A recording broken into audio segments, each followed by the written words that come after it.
एहराम मिस्र को दुनिया के अजायबात में से एक माना जाता है क्योंकि इसकी तामीर में कई कुदरती और साइंसी राज पोशीदा हैं। आइए इनमें से चंद आपको बताते हैं। जो पत्थर एहराम की तामीर में लगाए गए हैं, इनका वजन 2 से 15 टन तक है। एहराम में तकरीबन 30 लाख पत्थर लगाए गए हैं। फिरौन के कमरे की छत पर जो पत्थर लगा है, इसका वजन 70 टन है, यानी 70,000 किलोग्राम। और आज तक कोई ये हल पेश नहीं कर सका कि किस तरह बनाने वालों ने इतना बड़ा वजनी पत्थर छत पर लगाया। एहराम की बुलंदी 149.4 मीटर है और आपको ताज्जुब होगा कि जमीन और सूरज के दरमियान 149.4 मिलियन किलोमीटर का फासला है। एहराम के अंदर जाने का रास्ता एक सितारा यानी शमाल पोल की सिमत बतलाता है और अंदरूनी रास्ता सग सितारा की जानिब इशारा करता है। अगर आप गोश्त का ताज़ा खून आलू टुकड़ा एहराम के कमरे में रखेंगे तो वो सड़ेगा नहीं बल्कि खुश्क हो जाएगा।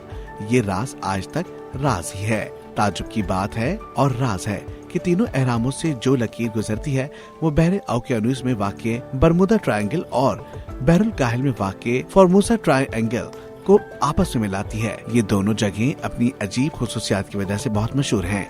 यहाँ हवाई जहाज, बहरी जहाज गायब हो जाते हैं और कंपास काम करना बंद कर देता है। एहराम में रखी तलवारें और छुरियां जंग आलूद नहीं होती, हालांकि हजारों वर्षों से वो वहाँ मौजूद हैं और साइंसदान आज तक इस राज को नहीं समझ सके।